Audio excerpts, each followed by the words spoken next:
You said you launched it back then. So how many people were using it? Was it also something that people were talking about and it became talk of the town, word of mouth, or was it something that was super hard until it picked up? Yeah, I would say we did not achieve the traction of customer adoption by anywhere close to what we had hoped. Because the reason is, this is what I always like to say to entrepreneurs, is that it is incredibly hard to change user behavior. And when you're getting, even if you offer someone a really amazing product. And so the reality is that when we showed Shazam to someone, whether it was a venture capitalist or just someone walking down the street, you'd show it to people back then and they would say, oh my gosh, you just dial a phone number and then a text message comes to your phone with the name of the song. Wow, I would use that every day. That's what they would say. But the reality is that we had to get people to learn that.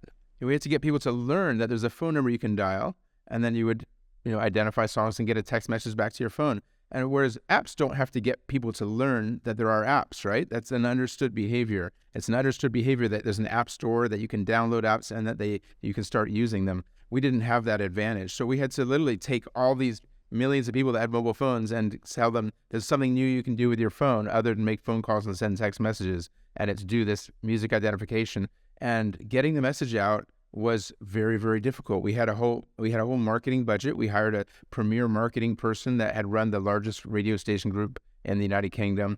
And we did everything you can imagine in marketing, including billboards, banner ads, TV ads, radio ads. I mean, literally the radio ads would say, we'd place them as the last ad slot. So it'd say, you're about to hear a song on the radio, try it right now.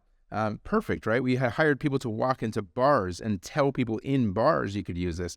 But still, ultimately you have a cost of customer acquisition. And of course, we're making very little money because, by the way, the only way we could make money back then, since there were no music downloads or advertising, the only way we could make money was the same model that directory inquiries made money, which is each time you call, you get a small charge. So it was 50 pence each time you use Shazam.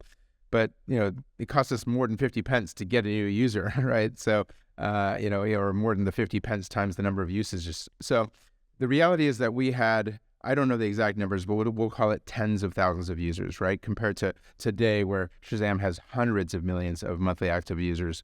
And as a result, we struggled and nearly went bankrupt for over 6 years from launch.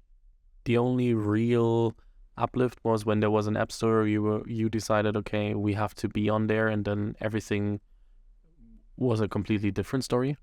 Yeah, the App Store completely changed the game for us. And it wasn't us saying we have to be on there, luckily, because what Apple was doing, when Apple launched the App Store, they do things very well. And one thing they wanted to do is make sure that App Store is very impressive out the gate, right? So they actually put a lot of thought into thinking, what are going to be some of the best showcase apps that we can have on the day we launch the App Store. And they went and they actually even approached companies such as game manufacturers to build those first wave of apps that came out. It was a small number of apps. I don't know the exact number, but it was probably in the hundreds. And Shazam was one of them because it was what a perfect app. Of course, we had been knocking on the doors of Apple, but luckily Apple was also knocking on the doors of Shazam saying this would be a great showcase app right at our launch.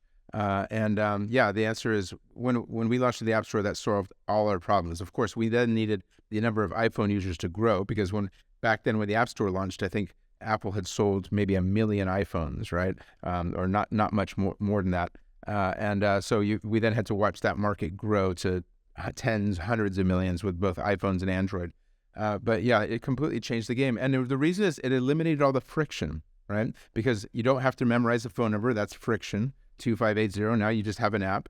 You don't have to, if you want to buy the song, you don't have to take your text message down to a record store so you can buy the CD. You can now just click and buy it from iTunes, instant download. So there's friction gone away. You don't have to pay 50 pence per use, right? Because every time you Shazam, it was free. So that's friction. So it's incredible how friction can hold any startup or product back from achieving its dreams and goals.